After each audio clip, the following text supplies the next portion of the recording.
Assalamualaikum warahmatullahi wabarakatuh. Akkam Sheikh Abdallah nagaa jirtu ani maqaan koo Nuuraddiin Hussein jedhama. Gaafii xiqqashoo Sheikh Abdallaadhaaf dhiyeessuu barbaada. Gaafiin sunillee maal jennaan nashiidaa teessan dhageeffatu jirra Sheikh Abdallah harri guyyaan 27 nashiidaan sun maalirra jirti bahuu isiin hin beeka waan ta'eef mee gabaabsatii na ibsa. Gaafiin keessan bareedaadha. Gaafataan gaafii irraan quufuu, quraan ibidda irraan quufuu, dachii rooba irraan quuftuu, bishaan bahraa bishaan biraa irraan quufuu, ijji ilaalcha irraan quuftu jedha akkuma jedhe rasuulli. Baay'ee bareedaadha. Istuudiyoo keessa jirti inshaallah isin biraan gahuuf jirra. Milikiita qiyaamaa Amaariffaa fi Oromiffaan takka bu'aa soomaa takka ya qiyaamaa milikiita jetti. Nashiidaa waa'ee bu'aa soomaa jettu san keessatti silkii teessan keessatti barreeffaman arge waa'ee bishaanii waa'ee ispoortii haasa'uu isiitiin arge maali wanni sun garuu munaasabaa walitti fide soomanaa fi bishaan akkasuma ispoortii wanni walitti fide maali isin jechuu barbaadeeti.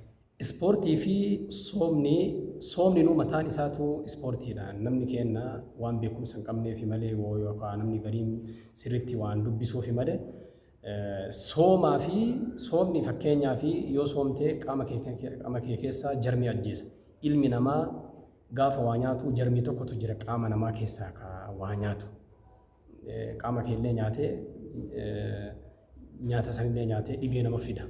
Lakkoofsi isaa adda dabalataa deemuun dhibee fida kan. Sanii fi ispoortii fi wanna waliif fide. Akkuma ispoortiin fayyaaf barbaachisaa ta'e sooman illee fayyaa barbaachisa jechuu keessanii haa kaa'ammaa mootu yeroo ammaa kana keessatti namni shaagala guddaa keessa seenee jira. Nashiidaan tun dhageeffatamti akka jennu haa qalbii keessatti shakkii qabna. Hawaasa keenyaaf immoo nashiidaa tana dhageeffatanii bu'aa guddaa akka irraa buufatan asumaan dhaamsa dabarsuu fi barbaada. Haa kaawwan dabaltan isinirraa eegaa yoo dhaamsa qabaatan itti dabalaa isiniin jira. Gaafiin keessan bareedaadha akkuma Imaamu Shaafi'iin jedhu.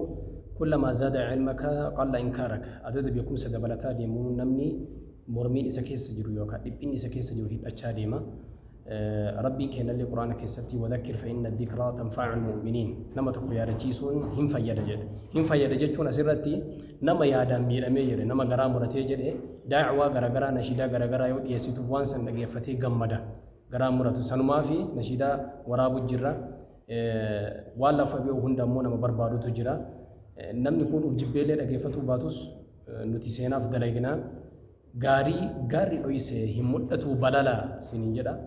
Kanaafuu namni amma ta'ee jira sibiila qaamni jira kunoo taliila waan akkasiiti.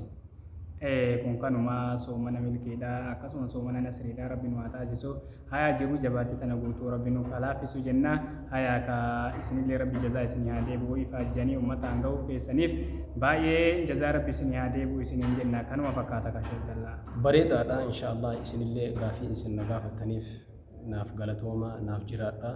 Uummatni islaamaallee ka yuutuuba kee hordoftullee sheer godhaa sabiskiraayib godhaa yaadni keenya baay'ee ture nuti nu dhageeffattan jennee gabaabsine hundaaf daakan gargodhuma cufaaf daakan qalbiidhuma yoo haasaa oolan namatu dhabama. Kanaafuu isin jaaladhaa nagaan naaf tura yoo lubbuun jiraan isin biraan geenna. Kanuma fakkaata. Assalaamu alaikum warahmatullahi wabarakatuh. Waalaikum assalaam warahmatullahi wabarakatuh.